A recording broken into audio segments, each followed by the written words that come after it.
Бишкек шаары менен Ош шаарында акыркы күндөрдө ошо ооруга чалдыккандардын саны көбөйдү.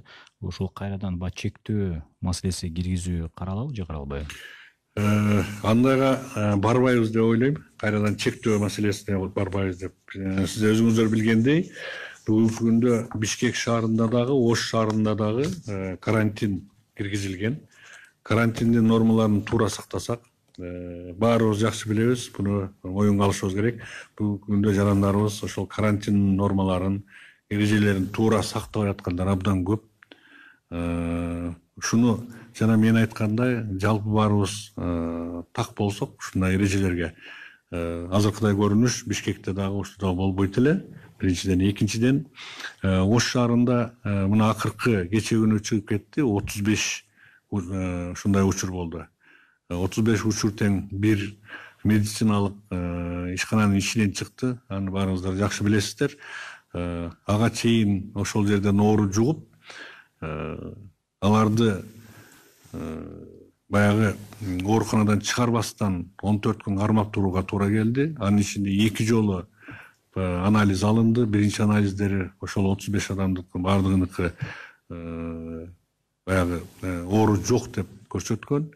Инкубационный периоддун ичинде акыркы жолу алган анализде, экинчи жолу ал жерден ошол кишилерден баягы оору бар деген анализ тастыкталып чыгып, анан ошолорду ошол ооруканада кармап калууга мүмкүнчүлүк болду. Бул биринчи. Экинчи жакшы жери, ал кишилердин биринин дагы мындай сыртта контакт жок болду. Эч кимге жуктурганга мүмкүнчүлүк болгон жок. Ошону жуктурбастан кармап калууга мүмкүнчүлүк болду. Ошондой эле иштерди дагы башка жерлерде жүргүзүүгө кээ бир жерде биздин адистерибиз жетишип жатышат. Бул жагынан бир топ баягы биринчи күндөргө караганда бир топ мындай тажрыйбалуу болуп калды десе болот биздин адистерди.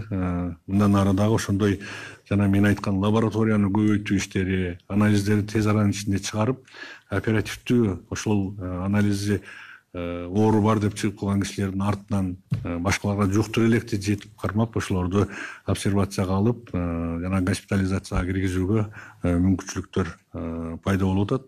Ошонун негизинде бүгүнкү күндө дагы биздики салыштырмалуу бир топ жеңил жай өтүп атат десек болот да. Пока бизде башка мамлекеттерде, коңшуларда оору болуп атканда биз ал коркунучтан алыстай албайбыз. Мына айтылып жаткандай, буга чейинки мен аз маалыматты айтып кеттим.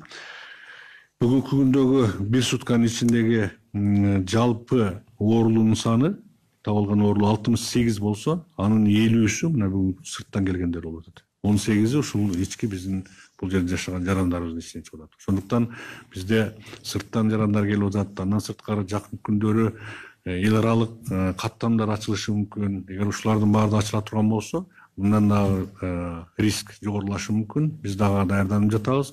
Ошондо дагы биз сырттан келгендерди кирген убакта анализдерин алып, эгер оорулуу болсо, ошол оорулууну башкага жуктурбай, ошол жерден дарылап чыгарууга аракеттерди жүргүзөбүз.